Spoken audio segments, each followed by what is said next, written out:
Hello all, I am your host Rodimus Prime. I hope you guys had a great weekend. I hope you got to relax and enjoy.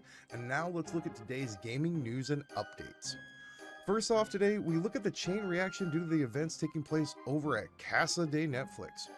Over the weekend, it seems, and almost overnight, Netflix has taken some big hits financially and to its user database, losing a reported 200,000 users and $50 billion in a day, with the total being 700,000 total users lost after pulling the service out of Russia.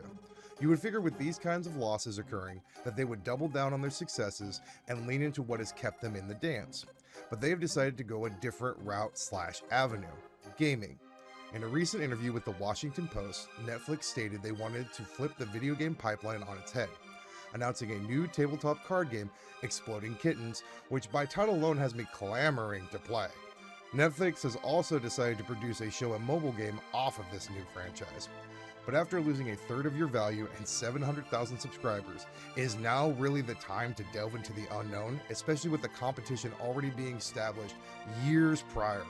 People nowadays can get most consoles relatively easy and inexpensive. Not to mention the games being produced are leaps and bounds ahead of even the most advanced gaming titles produced by Netflix. Netflix then stated that password sharing and competition from Disney Plus and Hulu is the reason for its decline. It sees gaming as a way to differentiate from the competition. And they've taken steps in the right direction to make this gaming thing a reality, I'll say. They have purchased 3 game studios, Texas-based mobile firm Boss Fight Entertainment, Finland developer Next Games, and recently Night School Studio.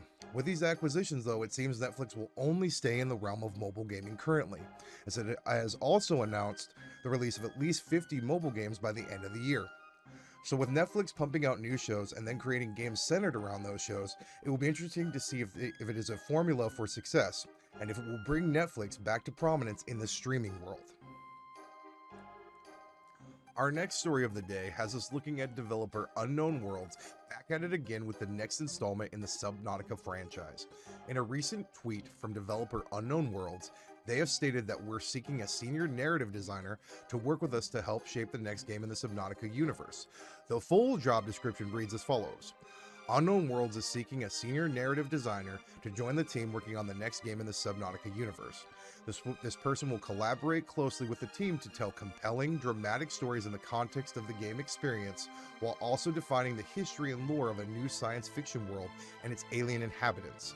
This person has a unique opportunity to join the team early in development and help establish the narrative direction for a beloved franchise. After reading this, the job description points to something different yet familiar, which means we could be in an entirely new world in the next game, or in an entirely new biome on planet 4546b, which is where the first 2 games took place. With that being said, Unknown Worlds is also working on a turn-based strategy game set in a sci-fi world that is being developed for PC and mobile. So it's safe to say that Unknown Worlds is hard at work preparing the next great Subnautica title in their franchise. Our final story of the day talks about the first DLC for Tiny Tina's Wonderlands, and how it is being called the worst DLC for Borderlands ever released. Coiled Captors just released for Tiny Tina's Wonderlands, and people are not happy about it. Gearbox recently released a patch, and fans were ecstatic, and then the DLC came out, and fans were angry. The patch was a long list of bug and balance fixes, which were desperately needed. The DLC, however, has been labeled as a one-note expansion for one mode, the Chaos Chamber, with even a user on the game's subreddit saying it was the Chaos Chamber 2.0 with some added steps. Another user on the game subreddit also stated this should have been a free DLC and it took longer to find the zone for the DLC than it did to complete it.